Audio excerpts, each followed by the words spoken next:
Hello, welcome back to the 410. My name is Adrian, your host, and we have another great day here at the 410. We got some Raven news. Of course, we're going to get into the NBA recap where last night it was rough on us. We got hit by a bullet, but that's okay. We're going to fight back. It's Fight Back Friday. In other news, real quick, just to let you know, Drewski will be down East Madison Street tomorrow. I think 202 East Madison Street, around 4 o'clock. He's coming in town. He's going to try to cheer us up. He knows our spirits were a little low after the game. That should be really fun. So if you got time, go down there and check out Drewski. See you soon on Could Have Been Records. First up on Ravens news, here we got Mark Andrews. He finally came out, spoke out, let his feelings be known about everything, which I already knew exactly how he was feeling.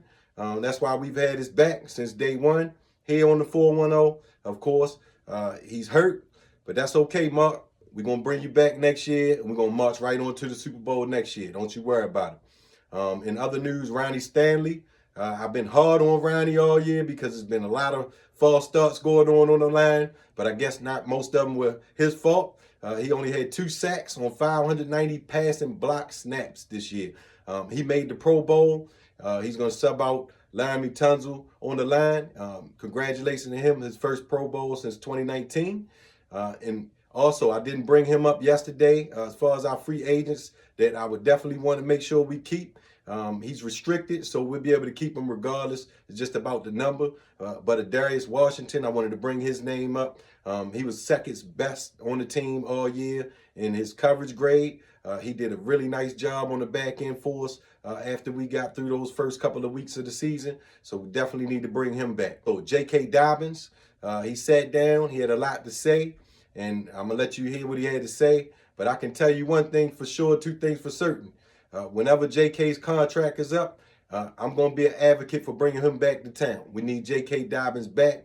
If he's going to be running like he ran last year, which I knew he would, we're going to need him back in the purple over here. So I'm going to let you check that out real quick. Because, I'm sure it just was tough to watch. You have a lot of love for Lamar. You have a lot of love for these Ravens. This happened. Did you see the Hard Knocks bite?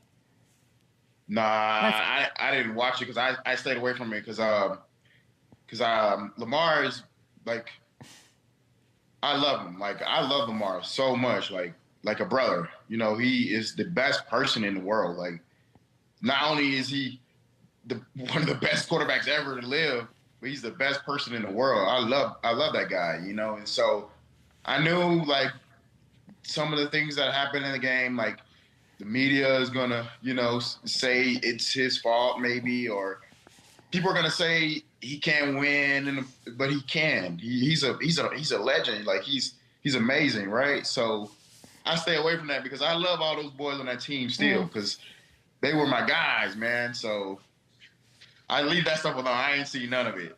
Is it fair to criticize Lamar? I mean, everybody's gonna get criticized. Like, the game isn't fair. The game isn't fair. You got to respect the game, and what comes with it. You got to just charge it to the game. He seems particularly hard on. I'm glad you didn't see the clip. It's hard to watch. He seems more hard on himself than other players. Very hard on himself. Yeah, that's Lamar, man. He want to be the greatest, man. He want to win the Super Bowl so bad, and I know it. Like, yeah. I was there with him. Like, yeah. He want that ring really bad. He could care less about an MVP. That's what I think. I think it's bittersweet. I think he's going to win it. I literally think he's going to win it, and I don't know if it's going to matter to him. I don't know. All right. Once again, JK, great words from him. You can tell him and Lamar, they got that bond. Like I said, when his contract is up, let's see about bringing him back to town. Let's move on to the NBA last night where there was some goons and goblins out for us, but that's all good. Like I said, it's Fight Back Friday. We're going to get them back tonight. That first game that was going on while we were taping yesterday, San Antonio, Indiana. I told you, San Antonio, they were playing over in Paris. They were getting some points, and my goodness, they turned it on after I got off or something. They ended up winning this game 140 to 110.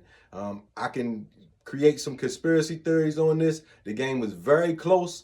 We got to halftime. Adam Silver was down there, and then all of a sudden, things just kind of started going this way. So Don't know, but I definitely appreciate them getting the win over there in Paris. Wembanyama, he had 30 points, 6 assists, 11 rebounds. Benedict Mathurin, in a losing effort, had 24 points and 3 rebounds for Indiana. A little bit of home cooking in Paris for Wembanyama. Next up, Portland, Orlando. I wasn't sure about this game, how they had Orlando favored by so many points from the jump, and my suspicions definitely were made true. 101-79 was the score. Portland took this game over and never looked back. Anthony Simons had 21 points, 3 assists, 3 rebounds. Franz Wagner for Orlando had 20 points. Trey can do something like that, him and Steph in competition for that. Toronto ended up edging this one out 122-119. Scotty Barnes had 25 points, 3 assists, 6 rebounds. Dyson Daniels for Atlanta been playing really, really strong. Had 22 points, 5 assists, and 8 rebounds. Toronto had 7 people in double figures. There were 6 people in double figures for Atlanta, so there was no defense to be found down there in the A yesterday. Next up, Dallas and Oklahoma.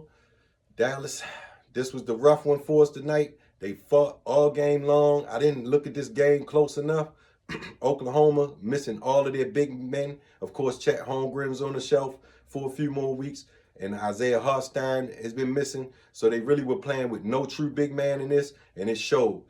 Dallas really dominated them under the glass, and they ended up winning this game, 121-115. Huge underdogs winning this game. Spencer Dinwiddie had 28 points, 3 assists, 1 rebound. 5 people in double figures for them. 19 boards for P.J. Washington. Jalen Williams for Oklahoma had 33, 7, and 4 rebounds. SGA had 31, so it was 64 points between the two of them. Just wasn't enough for them to get anything done under the glass. But that's okay. Fight Back Friday is on tap. Next game, Miami-Milwaukee. Milwaukee jumped all over them from the jump, 125-96, covering their spread. Dame had 29 points, 11 assists, 9 rebounds. Khalil Webb for the Miami Heat had 22 points and 10 rebounds. This is their 5th straight win. Next game of the night, I thought it was going to be Sacramento and Denver. Denver had something in store for us, the Joker. You know the Joker's always on us when he's around. Check this shot out. Crazy. Only the Joker, right? They ended up winning this game 132-123. That shot I just showed you, it killed us there on our pick for Sacramento points. The Joker ended up with a big game, 35 points, 17 assists, and 22 rebounds. DeMar DeRozan had 24 for the Sacramento Kings and 6 rebounds. Next game, Chicago Golden State. Like I said yesterday, this was the game to take Steph to go over 18 points for sure. If they didn't come through yesterday, then I didn't know what was going to be in store for them. They did come through. They won 131-106 against Chicago, covering their spread. Steph Curry had 21 points, 7 assists, and 4 rebounds. Poor Zach LaVine out there, 24 points, 4 assists, 3 rebounds. I hope they can trade him to somebody that can give him some help, because he's out there wasting his talent away in Chicago. Next game, another game I wanted to see. Boston against LA at home. Boston was coming off that big game the night before. Looks like their legs were a little bit shaky. They lost this game here. Lakers dominated this game, looked very good. AD had 24 points, 3 assists, 8 rebounds. LeBron had 20, 6, and 14 rebounds. Boston looked suspect with the 3-point shooting. Like I said, they can shoot themselves straight out of the game. We'll see moving forward how LA builds on this win, if they're going to move forward and build some momentum, or they're going to continue with their ways that we've been seeing in the past. Our last game, but not least, my favorite team in the whole NBA, is the reason why I'm able to keep a few chips here laying around to play with, would be Washington against the Clippers at home. And Washington, you know, they in their Cooper Flag bag, trying to get him down there real heavy. They went ahead and took this game, covering the spread. Norman Powell, like I said, if he was going to play, this was a lock. Wish I didn't have Oklahoma on there now, but hey, it is what it is. Norman Powell had 22 points, 3 assists, 3 rebounds. James Harden had his 79th triple-double of all time. 17 points, 13 assists, and 12 rebounds. Jordan Poole for the Wizards, 24 points, 9 assists, 2 rebounds. Of course, we can count on Washington to make sure we have a few chips to play with always. All right, tonight's games, only 3 games on tap. So I'm just going to dig right in. No money line pick tonight. We're going to go right against the spread. We'll go ahead and give you that lock here in just a second. First game, Portland and Charlotte.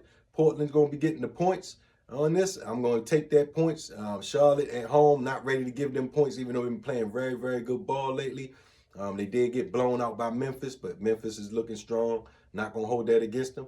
Next game is going to be our lock for the day. It's going to be Cleveland going up against Philly. Of course, they just blew Philly out. Philly's been struggling. We're going to take this game. We're going to take Cleveland to cover. Cleveland is 3-3 in their last 6 games, so I think they're going to try to get back to where they're winning. They just lost that game the other night just by a couple of foul shots, so I think they'll pull this out by the 9 that I think they were favored by. Next game, New Orleans, Memphis. New Orleans been off a few days. Ice storm down there, haven't been able to play. They get 10.5 in this game. Memphis been playing really, really well, but New Orleans has been too. So I'm good with taking New Orleans in the points in this game, taking my chances. Like I said, Cleveland's going to be our lock. We're going to get back. We're going to fight back Friday. And, of course, we're going to go check Drewski out tomorrow at 4 o'clock down Madison Street. And anything else go on, I'll be sure to let you know. Please, if you like this, please like it, share it, subscribe it. We're going to keep it going here on the 410. Thank you for your time today. The 410.